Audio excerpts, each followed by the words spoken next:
Eh bien salut tout le monde, je vais me retrouver pour une nouvelle vidéo. Aujourd'hui dans cette vidéo on va faire spécialement donc une vidéo dédiée au nourrissage donc de mes serpents. Et oui, il faut bien les nourrir. Vous allez voir différentes espèces se nourrir. Donc Malampropeltis, donc le serpent roi. On va voir la Pantherophis guttatus. On va voir mon boa, on va voir ma femelle Python Regius classique. Vous allez voir mon Ramphiophis, mon Arthrophis Tenurus frisei.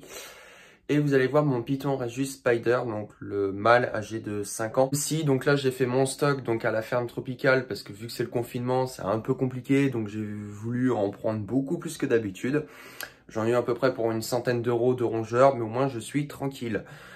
C'est surtout les rats qui me préoccupaient et les souris parce que majoritairement beaucoup de serpents mangent des souris. Ah voilà, donc là on va se retrouver à la partie donc de nourrissage, donc dans la vidéo comme beaucoup aiment le nourrissage. Donc il y a deux rats de 50 à 90 grammes, il y a deux souris adultes, il y a une moyenne sauteuse et une petite sauteuse et un blanchon. Alors donc les deux rats vont servir pour mon boa.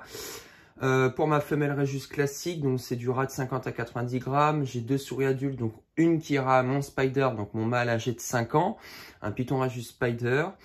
Une souris adulte qui ira pour ma Pantherophis guttatus, donc Blizzard. Une sauteuse qui ira donc pour mon Ramphiophis. Une petite sauteuse moyenne pour mon Arthrophis Tenurus frisei. Des fois, elle se nourrit plus gros, mais en fait, je varie. Hein. C'est voilà, c'est pas définitif hein, ce que je donne. Manchon, entre guillemets, mon serpent roi. Donc, on va les nourrir. Donc, c'est bien du décongelé. J'ai bien vérifié que les proies étaient bien décongelées. Donc, on tapote le ventre. Donc, je vais quand même vous le faire. Voilà, vous prenez comme ça, vous tapotez bien. Surtout pas donner que ça soit du congelé. On peut vérifier ensemble le rat.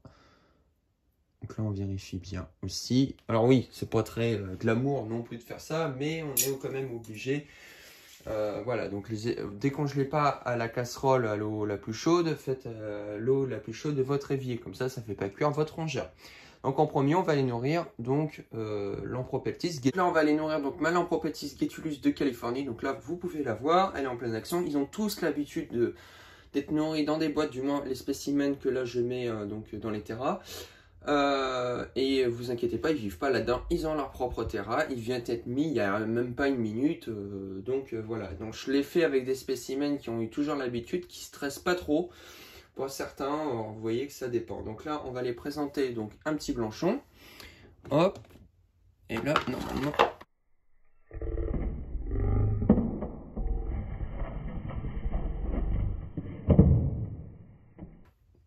Oh bah de toute façon, elle est un peu conne hein, par moment. Là, voilà. Petite constriction. Voilà, elle m'avait fait une mue il y a 2 jours de ça, et puis elle n'avait pas mangé comme elle était en période de mue, donc vous imaginez bien la dalle. Surtout les couleuvres sont beaucoup plus morphales qu'autre chose. Donc là, on va les nourrir. Donc ma Pantherophis guttatus Blizzard, donc c'est une petite femelle. Vous pouvez voir des fois les vaisseaux sanguins, les battements de cœur, c'est vraiment intéressant. Et c'est là. Voilà, petite constriction. Bon, voilà. Alors, les gutes, bon, après, c'est mon avis à moi, personnellement. Ça fait pas vraiment de constriction. La plupart que j'ai eues, elles n'ont pas fait énormément de constriction. C'est pas leur fort non plus, j'ai l'impression. Parce que j'en ai eu en tout, je crois, 4 ou 5. J'ai eu 2 adultes que vous connaissez depuis très longtemps. Une pinstrike et une lavender. La lavender, d'ailleurs, elle était très grande. Elle faisait pas vraiment de constriction. J'ai eu une petite, j'en ai eu une albinos qu'un ami à moi avait récupéré. Donc mon boa imperator, donc boa constricteur imperator de Colombie, donc mutation hypoménalistique. Lui, il est au taquet parce qu'il sait qu'il va manger. Et là.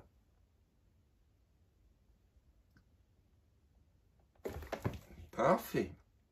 Lui, il vise toujours très bien. Il n'y a jamais eu de problème avec les boas. Franchement, un boa, ça se nourrit super vite. Vous pouvez voir vraiment la couleur, sa mutation. Donc, c'est du hypoménristique. Il est âgé de 2 ans et demi exactement. Et là, c'est les derniers repas qu'il aura du 50 à 90 grammes pendant le confinement parce qu'il passera du 90-150 grammes. Vous pouvez voir que la largeur de son corps comparera de 50 à 90 grammes. On peut donner des proies plus petites, il n'y a pas de problème, c'est pas dérangeant en soi. Il faut mieux éviter de les surnourrir. Moi, je fais comme au milieu naturel. Je les nourris pas toutes les 1 semaine ou tous les 15 jours. Là, on va les nourrir. Donc, ma femelle Python Régis classique, âgée, que vous connaissez très bien sur la chaîne depuis très longtemps, elle est toujours morphale. Mais elle loupe jamais aucun repas. Elle mange des mastomises, elle mange du rat, elle mange de la souris. Si vous avez envie, tout ce qui passe, elle prend. J'ai eu moins de problèmes avec les femelles que les mâles. De toute façon, ils font des périodes de jeûne. Allez. Non, tu vas pas te plier, toi. Allez, allez. Parfait. Voilà. On pouvait voir que, franchement, elle est en bonne santé. Je la nourris, en fait, si vous voulez, à peu près tous les 15 jours, des fois toutes les 3 semaines. En fait, je varie comme en milieu naturel.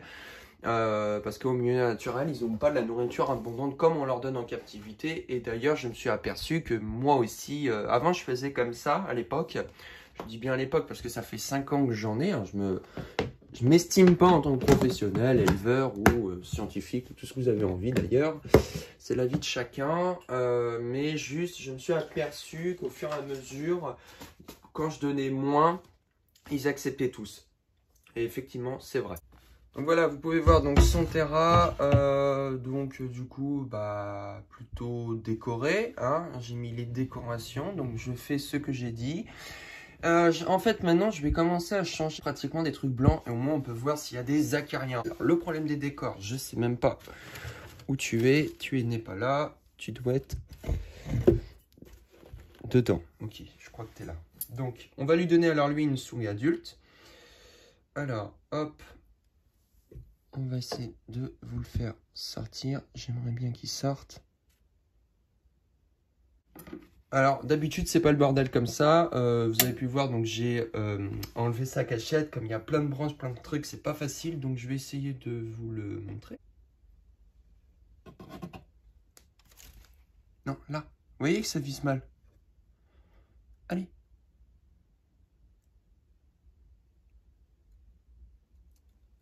Non, non, non, c'est là. Alors, voilà. Parfait.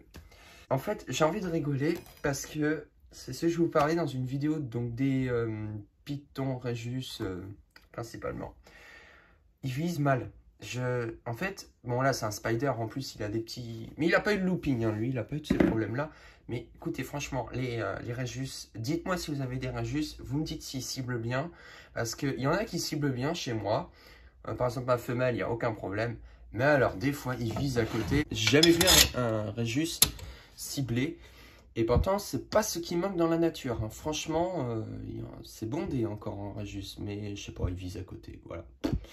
C'est comme ça. Donc là, je le laisse tranquille. Je vais pas les contrarier, les Régis. Vous pouvez voir qu'il a un assez bon tonus musculaire. Il se nourrit donc à la souris adulte. Et lui, il en a beaucoup plus que les autres. Parce que forcément, une souris dans le mois ou une souris tous les 15 jours, ça fait un peu léger. Il en a à peu près 3 ou 4, à peu près. En fait, ça dépend des mois. En fait, je peux pas vous donner des trucs vraiment précis. Voilà, et puis il est assez lent pour manger. Donc, c'est un mâle de 5 ans et demi. Donc là, on va aller nourrir donc mon Arthrophis tenuis frisei. Donc, vous allez avoir une vidéo complètement sur son terrain. Donc, on va aller la nourrir.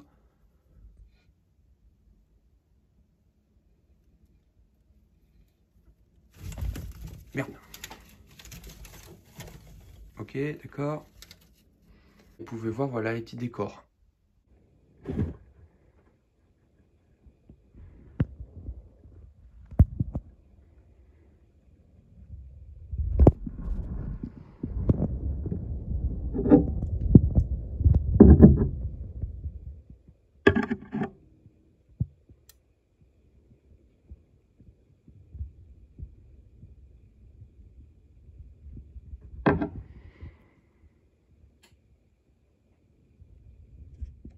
Et voilà, donc la vidéo touche à sa fin. Donc vous avez pu voir des nourrissages donc aux morts, donc pratiquement tous mes serpents. Certains que vous n'en avez pas vu parce qu'ils sont en pleine mue ou parce qu'ils ont mangé il y a quelques jours. Je ne vais pas les renourrir bêtement pour vous en vidéo, ça ne sert à rien. Voilà, donc vous avez pu voir différentes façons. Il y en a certains je nourris en terra, en boîte. C'est par choix. C'est aussi parce que je les connais aussi individuellement. Donc c'est beaucoup plus simple. Je vais pas faire le débat en terra, en dehors du terra. Il faut juste très bien surveiller à cause des occlusions intestinales, à cause des substrats. Mais sinon, voilà, ça se passe très bien. Il y en a qui vont changer de proie dans pas très longtemps. Voilà, vous avez pu voir un peu mon renfio. Je suis désolé parce que c'est pas facile de filmer avec une main parce qu'il est vachement en hauteur.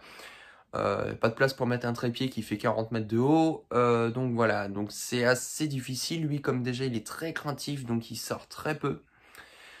Voilà, donc je préférais vous le filmer en zoom, entre guillemets, et puis voilà. Donc j'espère que la vidéo t'aura plu. Si la vidéo t'aura plu, tu peux toujours laisser un petit pouce bleu, c'est la seule façon de me soutenir. T'abonner si t'as envie de suivre les nouvelles vidéos, je t'oblige à rien, tu fais ce que tu veux. Moi je te dis à la fois prochaine pour une nouvelle vidéo, vendredi, donc demain, pour la vidéo qui était planifiée. Allez, salut!